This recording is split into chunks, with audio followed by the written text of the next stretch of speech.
नमस्कार, consumer king में आपका स्वागत है। मैं हूं आपके साथ कविता थपलियाल। आजकल अनचाहे कॉल और मैसेजेस ने जीना दूभर कर दिया है। सुबह होते ही स्पैम कॉल्स आने शुरू हो जाते हैं। देर शाम तक ये सिलसिला चलता रहता है। हैरानी की बात तो ये है कि डू नॉट डिस्टर्ब मोड के ऑन होने के बाद भी स्पैम कॉल्स आते ही रहते हैं। दिन भर credit card, shopping offers, service provider जैसे अनवांटेड कॉल्स और मैसेजेस सिर दर्द कर देते हैं और इनसे छुटकारा दिलाने के लिए सरकार भी काफ़ी अरसे से कोशिशों में जुटी हुई है, मगर अभी तक कोई नतीजा सामने आता हुआ नहीं दिखाई दे रहा। वहीं एक बार फिर से ट्राई ने टेलीकॉम कंपनियों को सख्त तेवर दिखाए हैं और 1 मई से अनवांटेड कॉल्स को रोकने के लिए निर्देश दे दिए गए हैं, जबकि एक्सपर्ट्स का मानना है कि अनचाही कॉल्स को रोकना काफ़ी मुश्किल काम है। और आज इसी मुद्दे पर हम चर्चा करेंगे और जानने की कोशिश करेंगे कि आखिर कैसे इन फेक और अनवांटेड कॉल्स से मिलेगी निजात। क्या AI फिल्टर से स्पैम कॉल्स को रोका जा सकता है? टेलीकॉम कंपनियों पर ट्राई की सख्ती का 1 मई से क्या असर दिखाई देगा? ट्राई गाइडलाइंस तोड़ने वाली कंपनियों पर कैसे एक्शन लिया जा सकता है? और कई यहाँ पर सवालों के जवाब जो हैं हम लेंगे हमारे एक्सपर्ट पैनल से। और हमारे साथ एक्सपर्ट पैनल जो जुड़ा है उनका तारुफ कराते हैं आपसे। SN Gupta, ex principal advisor TRAI; Mahesh Uppal, telecom expert; doctor Manohar S Kamat, honourable secretary consumer guidance society of India. आप सभी का स्वागत है हमारी इस बेहद खास पेशकश में। लगातार इस मुद्दे को हम शो के जरिए छेड़ने की कोशिश करते हैं, लेकिन आज एक बार फिर से ट्राई ने सख्ती दिखाई और कहा है कि 1 मई से जो है एक तरह से AI बेस्ड फीचर टेलीकॉम कंपनियों को लाना होगा और जो स्पैम कॉल्स, अनवांटेड कॉल्स है, पेस्की कॉल्स है, उनसे छुटकारा दिलाना पड़ेगा लोगों को। लेकिन चलिए यहाँ पर एक एक करके इस मुद्दे को हम वापस से समझते हैं। डॉक्टर मनोहर जी, आपसे मैं जानना चाहूँगी, क्योंकि अगर हम अनऑथराइज्ड टेलीमार्केटर्स की संख्या देखें तो वो लगभग 2.5 लाख से ज़्यादा है जिनका रजिस्ट्रेशन नहीं हुआ है। अब ऐसे में टेलीकॉम कंपनियां खुद कह रही हैं कि इतना आसान नहीं होगा इस तरह के अनवांटेड कॉल्स को, अनचाही कॉल्स को रोकना। और दूसरी तरफ एक ये भी तर्क दिया जाता है कि टेलीकॉम कंपनियां ही है जो तमाम पेपर्स को सबमिट करने के बाद, तमाम जांच पड़ताल करने के बाद ही इस तरह के नंबर्स देती हैं। तो अब ट्राई ने जो 1 मई की डेडलाइन दी है और कहा है कि तब तक जो है कमर कस लें टेलीकॉम कंपनियां, ये आपको कितना होता हुआ दिखाई दे रहा है, कितना अमल में आता हुआ दिखाई दे रहा है? कंज्यूमर बॉडी के रिप्रेजेंटेटिव होने के नाते मुझे लगता है कि ये सिर्फ मुश्किल ही नहीं, नामुमकिन है, जैसे डॉन के बारे में कहा जाता था। क्योंकि इसकी वजह सिंपल है कि लोग अपने प्राइवेट नंबर से फोन करते हैं और फोन करने के बाद जब हम बोलते हैं कि भाई हम, यानी सब उपभोक्ता बोलते रहते हैं कि भाई हम DND पर हैं, तो उनका जवाब ये रहता है कि सर हमको पता नहीं था आप DND पे हैं। तो ये क्या है कि अगर 5, 50, 100 लोग ये ऐसे स्पैम कॉल करते होंगे तो कुछ एक्शन लिया जा सकता है, लेकिन ये लाखों में होता है, एक बात। दूसरी बात, ट्राई कहती है कि भाई अगर एक हम ऐसे कॉलर्स को पकड़ेंगे तो उनके मेंबरशिप या उनके नंबर को हम डिसेबल कर देंगे और 3 साल के लिए उनको हम वापस नंबर नहीं देंगे। अरे पर यही व्यक्ति दूसरे जगह जाके और एक सिम कार्ड लेता है, या कभी कभी ऐसे भी होता है कि लैंडलाइन से फोन करते हैं। आजकल मैंने नोट किया है कि बहुत सारे लोग लैंडलाइन से फोन करते हैं, तो लैंडलाइन को आप कैसे काटेंगे? और लास्ट बट नॉट लीस्ट, जब आप इनके ऊपर एक्शन लेते हैं तो मान लो ये कोर्ट गए या कोई भी कानूनी व्यवस्था में गए, तो उनको पता कि भाई जब तक ये प्रूव ना हो जाए इनको स्टे ऑर्डर मिलता है। तो ये 3 वजह से मैं सोचता हूँ ये मुश्किल ही नहीं है, नामुमकिन है इनको कंट्रोल में करना। बहुत ही स्ट्रिक्ट एक्शन लेना पड़ेगा और इम्प्लीमेंटेशन बहुत ही स्ट्रिक्ट होना पड़ेगा, जो मुझे नहीं लगता है ट्राई भी नहीं कर सकती है, DOT भी नहीं कर सकती है और शायद हमारे पुलिस और कोर्ट भी नहीं कर सकते। महेश जी, आपका क्या कहना है? देखिए, मैं काफी हद तक सहमत हूँ हमारे जो उपभोक्ता समुदाय से हमारे जो साथी हैं, देखिए इसमें कोई शक ही नहीं है कि ये प्रॉब्लम जो है ये बिल्कुल ही इंट्रैक्टेबल प्रॉब्लम है। इसके कारण जैसे हमारे पिछले प्रवक्ता ने भी कहा कि आपको दो प्रॉब्लम है। एक तो ये है कि ये जो कॉल्स ज्यादातर आ रही हैं जो आपको परेशान कर रही हैं वो अनरजिस्टर्ड कॉलर से आ रही हैं, अनरजिस्टर्ड टेलीमार्केटर से आ रही हैं। जो रजिस्टर्ड हैं, जिन पर डीएनडी वगैरह लागू होता है, उनको कंट्रोल करना कुछ हद तक पॉसिबल है, संभव है। पर क्योंकि उनको रजिस्टर करना पड़ता है, उनको कई कानून का पालन करना पड़ता है, और यदि वो साबित हो जाए कि उन्होंने वो पालन नहीं किया उस कानून का, तो उन पर कार्रवाई हो जाती है। पर यदि मैं या आप या कोई और हमारे जैसा फोन करके किसी को बोलता है कि आप क्रेडिट कार्ड खरीद लीजिए, उसको कंट्रोल करना, खासकर यदि हमारे जैसे लोग लाखों में हों, तो बड़ा मुश्किल है। और दूसरी बात यह है, जैसे कि बताया गया कि ये डीएनडी वगैरह जो है वो इंफॉर्मेशन तक उन्हीं के पास है जो कि रजिस्टर्ड है। मैं और आप तो नहीं जानते कि कोई तीसरा आदमी डीएनडी पे है या नहीं है। यदि हमारे पास किसी भी वजह से हम चाहते हैं कि हमारी एक्स्ट्रा इनकम हो जाए, या हम एक्चुअली बेरोजगार हैं, या हम एक्चुअली परेशान हैं, और हमको कोई बताता है कि आप 100 कॉल कर दीजिए, हम आपको इतने पैसे दे देंगे, तो शायद करने लगेंगे। और काफी लोग ऐसे ही हैं। कभी कभी हमको थोड़ा सा ध्यान इसमें भी रखना पड़ेगा कि ये लोग जो फोन कर रहे हैं वो भी अपने आप में एक बहुत ही पीड़ित लोग हैं। वो उतने बड़ी बड़ी कंपनियां नहीं हैं, ये छोटे छोटे एंटरप्रेन्योर्स हैं। पर जो भी है, इसके लिए कोई भी हम ये कहें कि ये वाजिब है, ठीक है, ये गलत है, बिल्कुल ठीक नहीं है, और हमें ये रोकना पड़ेगा। पर जितना स्केल है और इतना जो प्रॉब्लम है अनरजिस्टर्ड कॉलर्स का, उसके लिए ट्राई भी कुछ नहीं कर सकता डीओटी और पुलिस। और इसमें एक और प्रॉब्लम भी है, वो है नैतिक प्रॉब्लम। यदि मैं आपके बारे में शिकायत कर दूं कि आप मेरे को बार बार टेलीमार्केटिंग कॉल्स भेज रही हैं, तो क्या सर किसी भी अथॉरिटी को ये हक होगा कि वो आपकी कॉल्स की जांच करती रहे और देखती रहे कि आप किसको फोन करती हैं, या आप मुझे करती हैं कि नहीं करती है, और वो कैसी कॉल है? तो आपको खुद बुरा एक्सेप्टेबल नहीं होगा कि आपकी कॉल्स को मॉनिटर किया जाए, ये देखने के लिए कि आप ये कॉल्स करती हैं। तो प्रॉब्लम बहुत ही, इसमें कई पहलू जुड़े हुए हैं। अनरजिस्टर्ड कॉलर्स के हैं, नैतिक प्रॉब्लम्स हैं, कमर्शियल प्रॉब्लम है, और स्केल की प्रॉब्लम है। हम लाखों लोगों की बात कर रहे हैं जो करोड़ों लोगों को फोन कर रहे हैं। तो ऐसी हालत में आप कितने लोगों का पीछा कीजिएगा? और जैसा कि बताया गया पहले भी कि हमारी जो कोर्ट्स हैं वो कोई इतनी आसानी से इसका फैसला ले भी नहीं सकती, और लेना मेरे ख्याल से इतना आसान है भी नहीं, क्योंकि इसमें किसकी गलती थी? क्या आपने कहीं अपना फोन नंबर छोड़ा है जो किसी ने चुरा लिया है? क्या आपने दिया था किसी को नंबर किसी और वजह से? ये जो भी है, तो इसके अंदर प्रूव करना कि आप खुद कि ये कोई टेलीमार्केटिंग कॉल है, अनवांटेड कॉल है जिसको रोका जाना चाहिए, वो बड़ा मुश्किल है। तो दोनों तरफ से ये दिक्कत है, यूजर्स की तरफ से भी, कंज्यूमर्स की तरफ से भी, और रेगुलेटर्स की। नहीं, आपने सही हाईलाइट किया, बिकॉज टेलीकॉम ऑपरेटर्स तो यही बोल रहे हैं कि पूरा जो नैतिक इशू है वो यही है कि कैसे किसी यूज़र को ट्रैक किया जाए, वो टेलीकॉम सर्विस जो इस्तेमाल कर रहा है। ये कहीं ना कहीं उनकी प्राइवेसी के दायरे का एक मामला है जिसका उल्लंघन हो जाएगा अगर वो ऐसा करेंगे। लेकिन दूसरी ओर गुप्ता जी, अब ये भी बात सामने आ रही है कि जो 2.5 लाख अनऑथराइज्ड टेलीमार्केटर्स हैं वो डिस्ट्रीब्यूटेड लेजर टेक्नोलॉजी के तहत रजिस्टर्ड हैं, लेकिन उसके बावजूद भी क्योंकि वो पर्सनल मोबाइल नंबर से कॉल करते हैं तो उन्हें ट्रैक करना मुश्किल होता है। टेलीकॉम अथॉरिटी के कुछ लोग यहाँ पर ये भी बोलते हुए गए सुनाई दे रहे हैं कि एक अलग प्लेटफॉर्म आना चाहिए जहां पर आईडी वेरिफिकेशन हो, और वो उस एप्लीकेशन के जरिए ट्रू कॉलर जैसा कोई प्लेटफॉर्म जहां पर आपको पता चल जाए कि कौन पहले से ही आपको कॉल कर रहा है, तो उसको ब्लॉक करने में आसानी हो। अब जो विकल्प यहाँ पे दिए जा रहे हैं वो काफ़ी सीमित है। जो 1 मई का जो आइडिया है ट्राई का, AI आपको लगता है कि क्या इस प्रॉब्लम को अगर पूरी तरह से ख़त्म नहीं तो कम से कम कुछ कम कर पाए?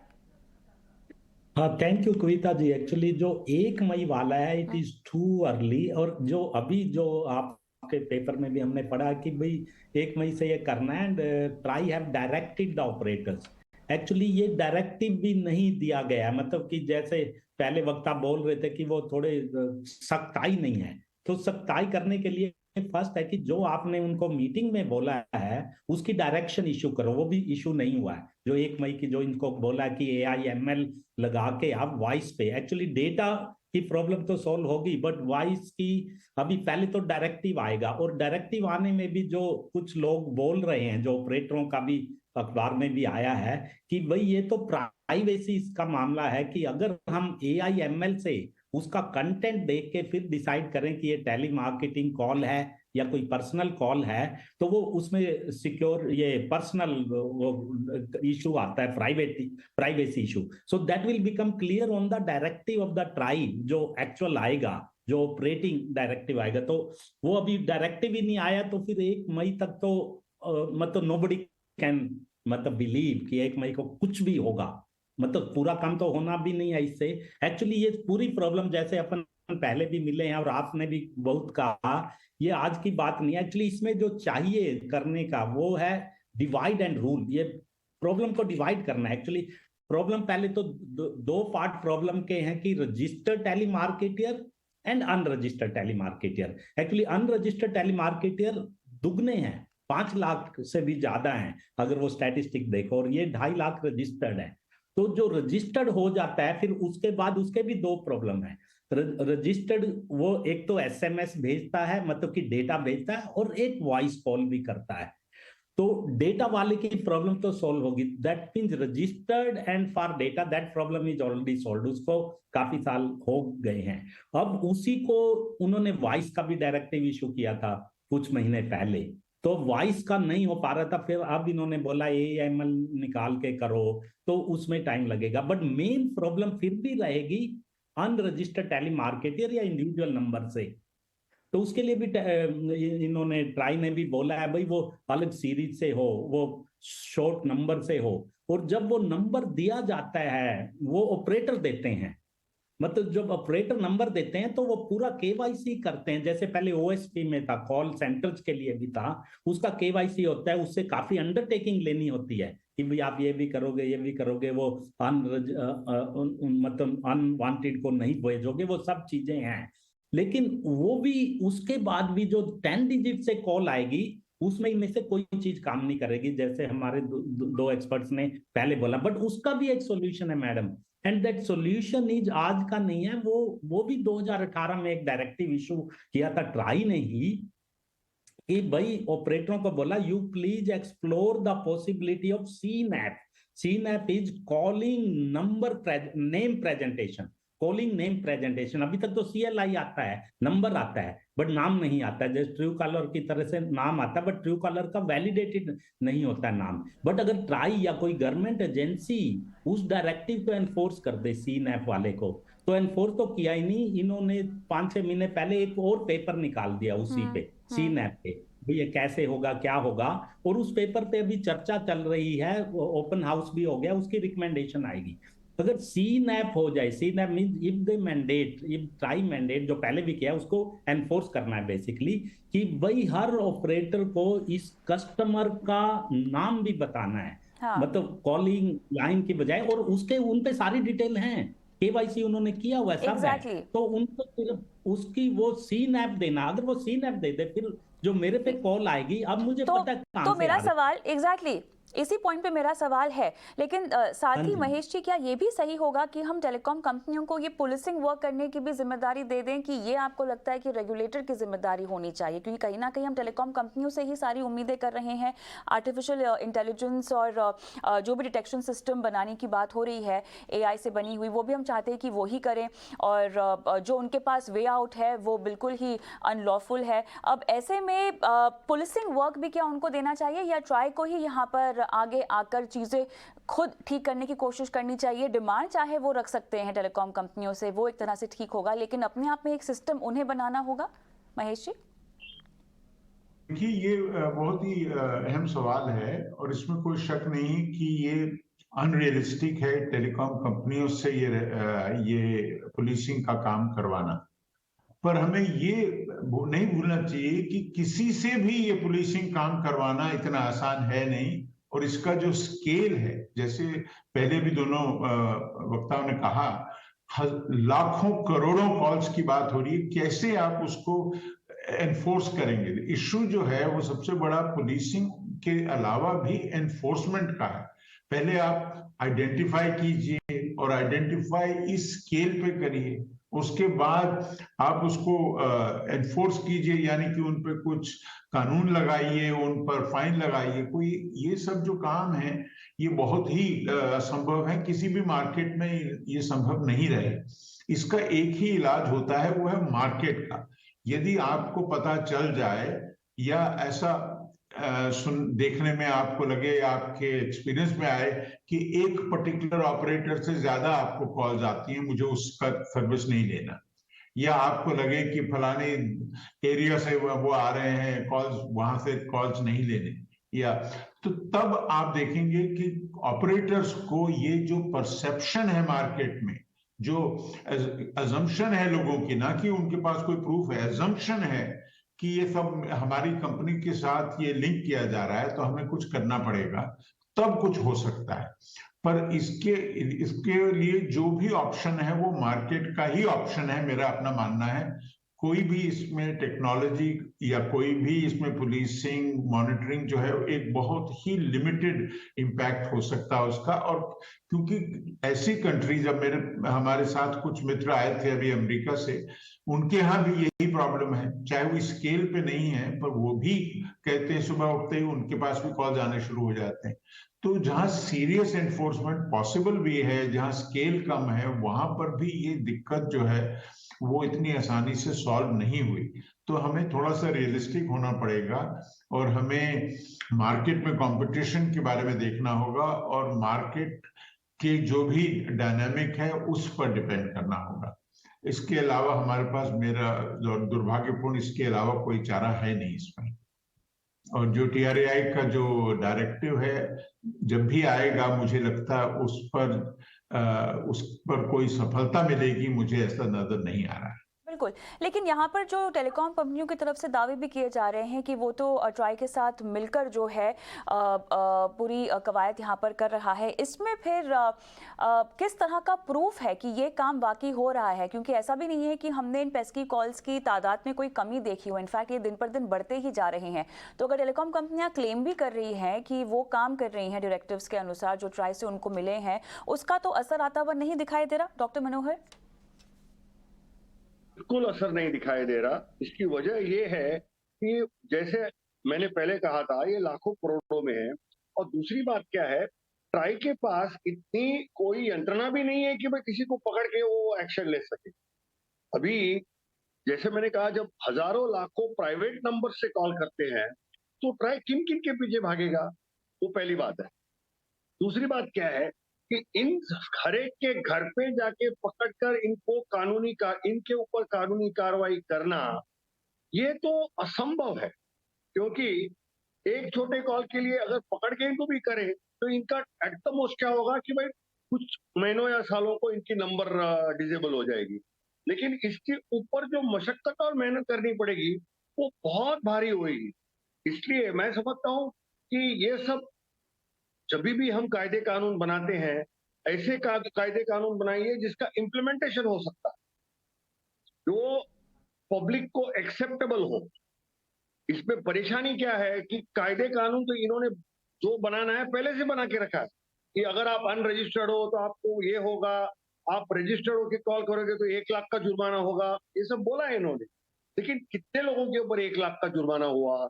आज तक कितने लोगों के डिपॉजिट जब्त हुए, या कितने लोगों के ऊपर कानूनी कार्रवाई हुई? इसके बारे में तो ना ट्राई कुछ बोलती है, और अगर पूछेंगे तो कहते हैं कि भाई ये बहुत हमारे लिए भी मुश्किल है। मैं मानता हूं इनके लिए मुश्किल है। तो मैं हमेशा ये सोचता हूं कि कंज्यूमर्स अगर यूनाइटेड हो जाएंगे तो ये फाइट और मजबूत हो सकती है। लेकिन कंज्यूमर्स को वापस यूनाइटेड करना ये बहुत मुश्किल बात है, क्योंकि अब ये ऑप्शन दिया जा रहा है कि हम आपको कॉलर का नाम दे देंगे। अभी एक सिंपल सी बात है, मैं प्रोफेशनली एक डॉक्टर हूँ, मुझे बहुत सारे अननोन पीपल के भी फोन आते हैं राउंड द क्लॉक। तो अगर मैं अभी सोचूंगा कि जिसके नाम को मैं जानता हूँ उनको ही लूंगा, ऐसा हो सकता है कि कोई एक मरीज उसके भाई को बोलेगा कि भाई इनसे बात करो, और वो मरीज अगर मुश्किलात में फंसा हुआ है तो मैं उसके कॉल को रिजेक्ट करूंगा। तो ये इस पे बहुत कानूनी और सामाजिक दावपेच है। तो हम यहाँ बैठ के बात करना बहुत मुश्किल है, लेकिन मैं समझता हूँ इनका इम्प्लीमेंटेशन करना बहुत ही मुश्किल है, और मैं जैसे मैंने पहले कहा, मुझे तो लगता है नामुमकिन। ये बताएं, डिजिटल कंसेंट ऑथराइजेशन प्लेटफॉर्म, इसको जो डेवलप करने की बात सामने आ रही है, ये किस हद तक कारगर साबित हो सकता है और ये क्या है? ये कविता जी, एक्चुअली ये ब्लॉकचेन टेक्नोलॉजी है, digital ledger distributed ledger technology. इसकी बात बहुत पहले भी हुई है और इसने थोड़ी सी प्रॉब्लम सॉल्व भी की है। जो 2018 में दिया था, तो अब रजिस्टर्ड और डेटा कॉल बंद हो गई है, मतलब रजिस्टर्ड से आनी। That is just a part of the solution.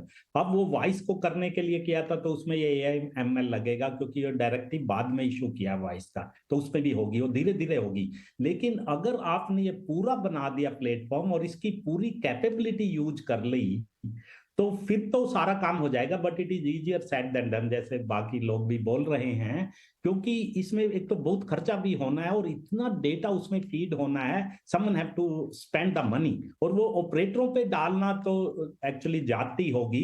तो इसलिए गवर्नमेंट को करना पड़ेगा। ये market failure is there, then government should do it as a what we call a public good actually. तो वो हो सकता है। और इसमें फिर ले दे के, जैसे अभी भी लग रहा है कि सीनैप से ही इसका वो फायदा होगा, और कंट्रीज में भी चल रहा है। और 3GPP का स्टैंडर्ड भी है एक्चुअली। 3G 4G 5G में सीनैप देना बहुत ही आसान है। सीनैप एज आई टोल्ड कि कॉलिंग नेम प्रेजेंटेशन, मतलब CLI की जगह नाम आ जाए।